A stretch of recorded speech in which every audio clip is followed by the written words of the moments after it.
Welcome back. Now in this video, we're going to show you how to take your autoresponder form and place it on your WordPress website. And it's a fairly easy process to do, although you might want to size or adjust the size of your autoresponder or squeeze page. But we're first just going to show you how to get it on to your website. Now you probably recall the page where we created our squeeze page or our autoresponder page, and what we're going to do is I'm going to go over to the publish button here, and you're going to notice that we use get response to host our form the last time. But what we can do is we can click this button that says we will install our own form. And so in order to do that, all we've got to do is to pick up this JavaScript code right there, copy it. And then what we're going to do is we are going to go over to our WordPress website. We can put it on a page, we can put it inside of a post, or we can put it in a widget. Now in this particular case, we're just going to use a page here. I'm going to add a new page, and I'm going to go over to the text area, and I'm going to put my code in there. I'm going to click publish. I'm going to give my page a title.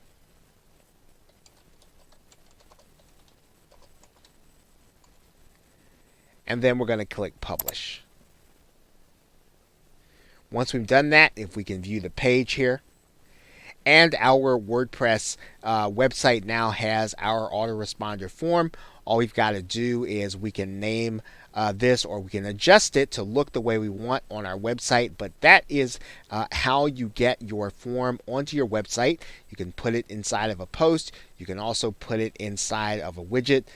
Pretty much you can make it as flexible as you want inside of WordPress. Now, once again, if these things are too technical for you, or you want to do something specific, the best suggestion is that you would go ahead and have this outsourced.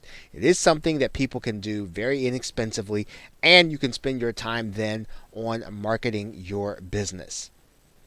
So with that, thanks, and I will see you in another video. Hello and welcome. Now you may have noticed that the squeeze or autoresponder page has a very long URL, and if you were to give that to a customer or a prospect, it might frighten them, or it might scare them off. And so what you want to do is you want to shorten that link and then give your customer or prospect your shortened link. So I'm going to show you how to do that in this video. Now you'll see that this URL fairly long, and what we're going to do is we want to give our customer a shortened URL. So we're going to go to a site called TinyURL, and it's actually a URL shortener. There are several of them out there. There's Bitly and X.co. You can use any one of them that you want. In this particular case, we are going to go ahead and use TinyURL, which you're going to find right here in your Google search. And all we're going to do, of course, is we're going to take that URL, we're going to copy it, and then we're going to put it right inside of TinyURL. And in some cases, what you can do is, if you want to try to create something that's going to make a little sense, you can actually customize the link. So in this particular case, we're going to type in internet marketing 32015. And then we're going to make a TinyURL. Okay, and so our TinyURL is internet marketing 32015. So all we've got to do now is we can then take this link and we can use it around the web. We can use it in our emails. We can use it in some of the links that we present. And this is a lot better than showing people this particular link. And so as you go throughout the, as you exercise the activities, as you go throughout the course, you can use this URL to present your squeeze or autoresponder page. Okay, so with that, thanks, and I will see you in another video. Welcome back. Now in this video, we're going to be talking about outsourcing on Fiverr and other sites. And obviously, we have been talking about that for a few videos. Now let's take a look at what that would actually mean. you are now looking at the website Fiverr. And there are a number of services that you can have done by service providers for $5. And it is probably your starting place. When you have a small task that you want to have done, you will want to check here in Fiverr to see if it is something that you can actually have done. Now, in one case, we talked about the fact that you can have a graphic done, you can have your website installed. There are a number of things that you can have done. You can see here we have typed in WordPress installed, and there are people who can solve just about any problem with WordPress. They're willing to do this for $5. The key in using Fiverr is to make sure that you're getting someone who is highly recommended and who has already completed various jobs and done a great job at it. And again, it's just like any other rating system. You want to find people with high ratings who can get the job done within a reasonable period of time for you. And just about any service that you want, you'll want to go here. You want to put your service inside of the search bar, and then you'll want to look for the person who has the highest rating and then go with that person.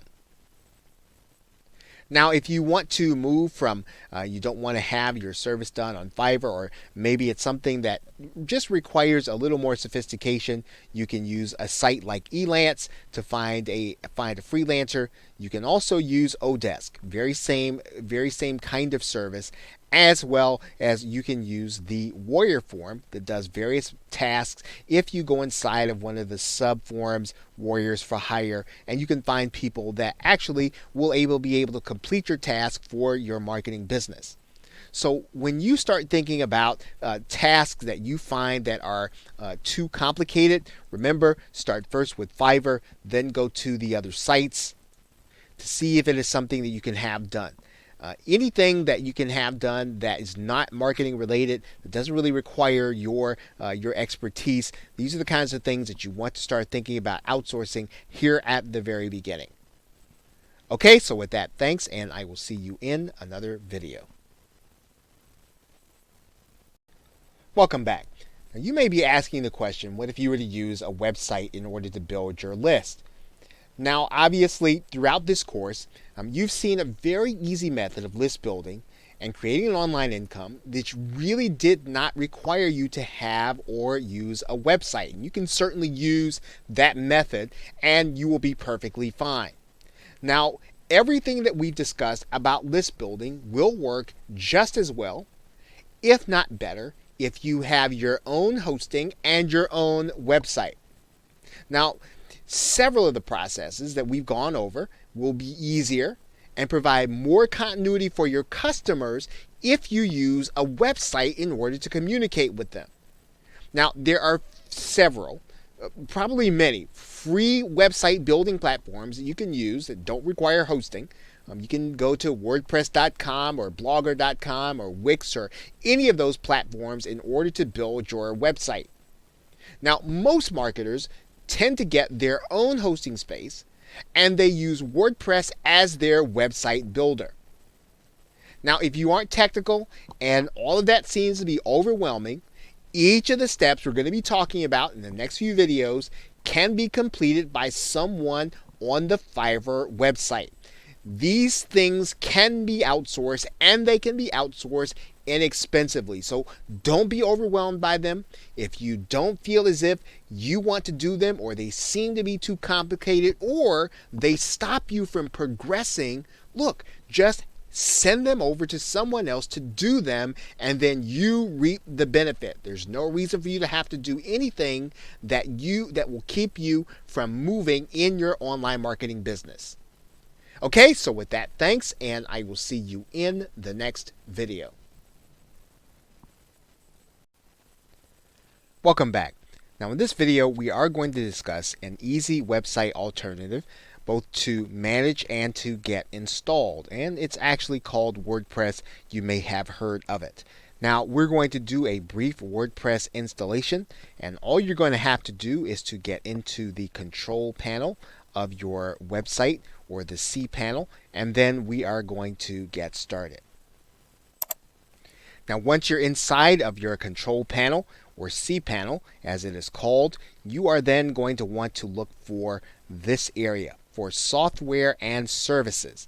Now, wherever you see a software and services installation facility, you are going to log into one called Fantastico, and we'll just go ahead and click this link. Once we're on the inside, we are going to look for WordPress, and we're going to click that. And then we are going to do a new installation. So all you've got to do is click New Installation for WordPress here. And if you want to install WordPress as your main website, you're not going to put anything in that directory. You're going to give yourself an administrator name and password. You're going to want to type in, you want to give yourself an admin nickname. You're going to want to put the email address where you want everything to go to. And then this you can leave blank, or you can write something in here. This is what you're going to call your site. So I'm going to go ahead and type this in, and then we're going to just click Install WordPress. Okay, Fantastico will then prompt you to finish the installation. You're going to click that button there. And then you want to have the details sent to your email address, and then you are ready to log into your website. You want to go ahead and click this directory.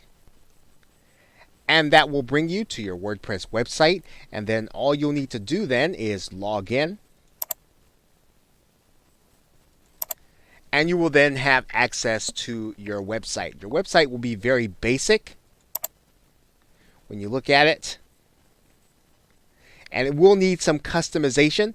There are lots of tutorials online as to how you can customize your website, but your website is basically then installed, and you can start using it in order to give your subscribers valuable information, as well as to do some list building. Now, in the next video, we are going to show you how to put your autoresponder code or your squeeze page on your actual website. So with that, thanks, and I will see you in another video. Welcome back.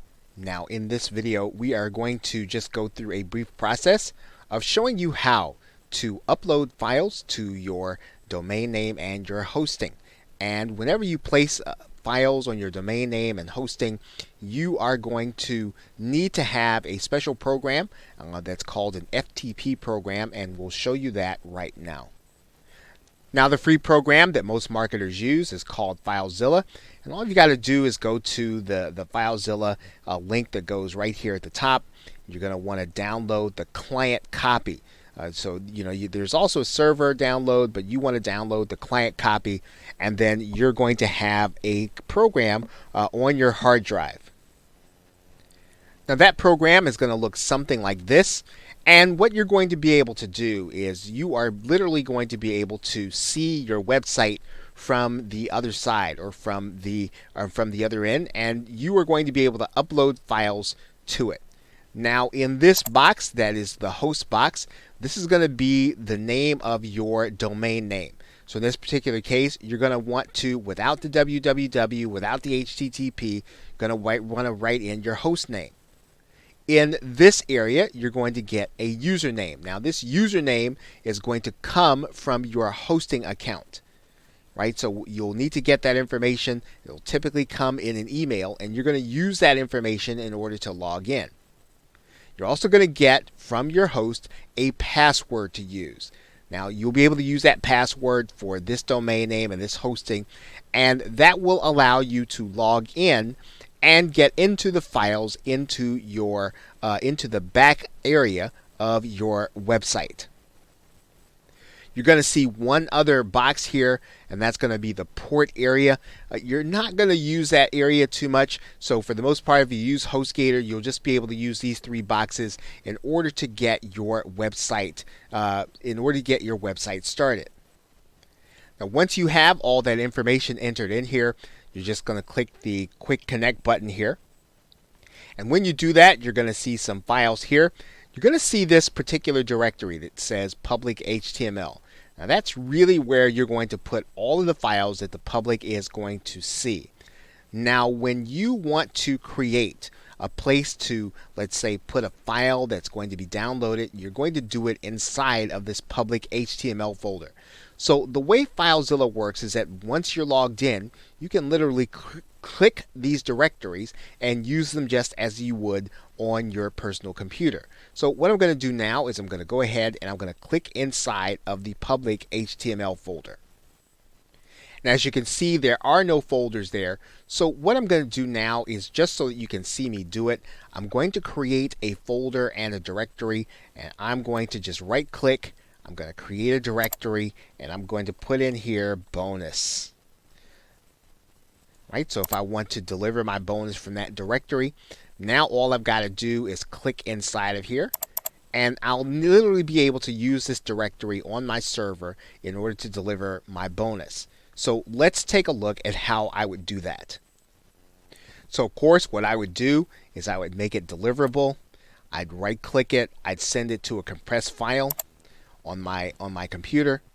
Then once I do that, then it's ready for uploading to my server. And literally all I've got to do is drag and drop it up to my server. And I'm going to do that by just sliding it over, dragging and dropping it into that bonus file. And it's going to start the upload process.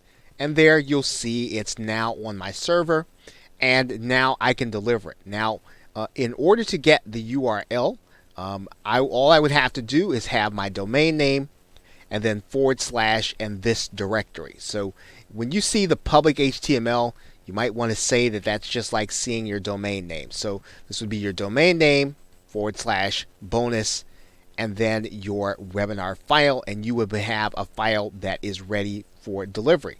And that is how you upload files to your hosting. So with that, thanks, and I will see you in another video. Hello and welcome. Now in this video, we're going to be discussing the content of your emails.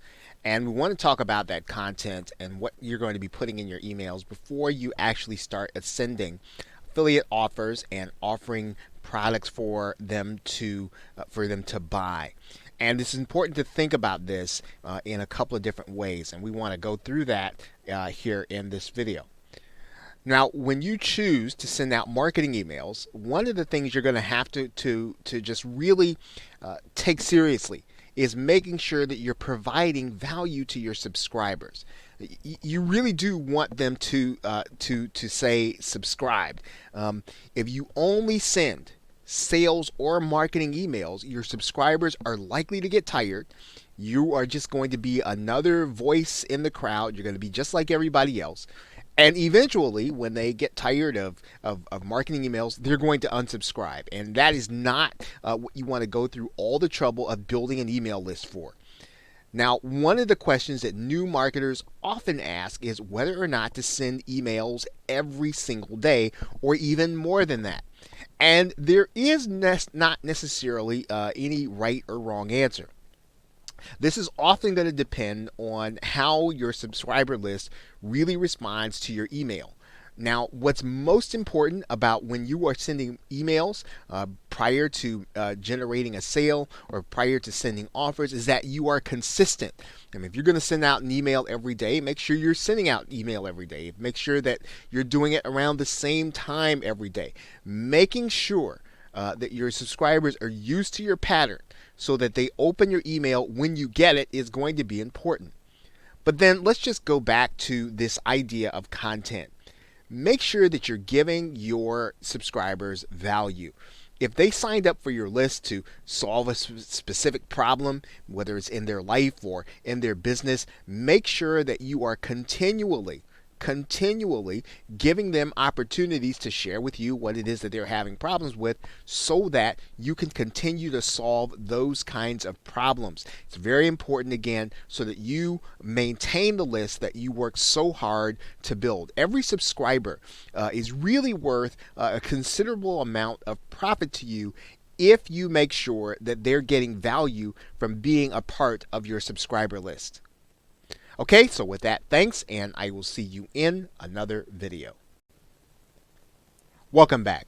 Now in this video, we're going to be talking about increasing your sales with bonuses. Now, when you are offering your affiliate products and you are promoting other products to your subscriber list, One of the ways that you can entice your subscribers to buy them is by offering them bonus products, giving them some extra, giving them something on top of what they're buying so that they'll get more enjoyment out of their purchase. Now, if you're wondering where can I get bonus products if you don't want to create them yourself, well, you can purchase additional private label rights products or master resale rights products.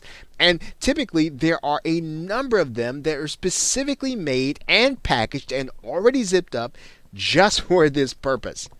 Now, the most important thing is not necessarily how you package them or what they are. The most important thing about offering bonuses is to make sure they are directly relevant to the affiliate offer.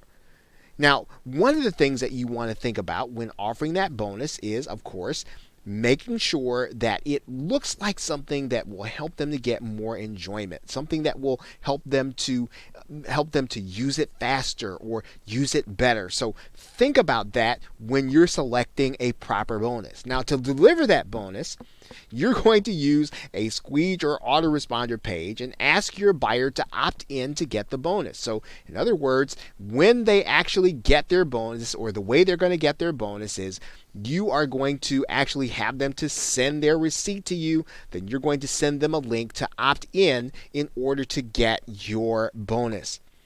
Now, this way, again, you're going to be managing your list. You're going to be managing it efficiently and appropriately. So when someone buys that new product, they are going to be taken off your prospect list and they're going to be placed onto your buyer's list. And of course, depending on how you want to organize, you will have more information that will help you to market to them. So you can continually segment your list. You can be more and more sophisticated, or you can keep it really simple by keeping it between those who buy and those who don't buy. Now, the most important thing again in selecting a bonus, making sure that it's relevant, making sure that you get the buyer to opt in order to get it. So with that, thanks, and I will see you in another video. Welcome back. Now in this video, we're going to go through the next step in building your website. You are going to want to purchase your own hosting account, and that's a fairly simple process. I'm going to show you two companies that a number of internet marketers use.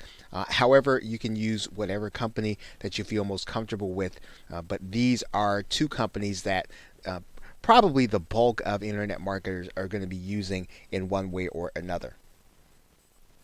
Now you are going to see a number of marketers using HostGator, and it's fairly simple to get an account started. You're just going to go ahead and sign up for an account, and if you're only going to have one website, you can always come back and expand. There's no need to go and get reseller or VPS or any of those things yet until you have more websites. And when you get started, you can just go ahead and get your basic hosting account from HostGator. A number of marketers will also use Bluehost. The prices are comparable. You might be tempted to use someplace like GoDaddy or Namecheap because you got your domain names there, but it's recommended that you use a different company for your domain name that you do for your hosting. So that is why we are showing you both HostGator and Bluehost as opposed to the other two companies, GoDaddy and Namecheap, both of which will sell hosting. But again, make sure that if you possibly can, use a different company for your hosting and for your website, because when there's a problem, you want to be able to isolate that problem, and it's easier to isolate the problem when you have those two sources in different places. Okay, so with that, thanks, and I will see you in another video.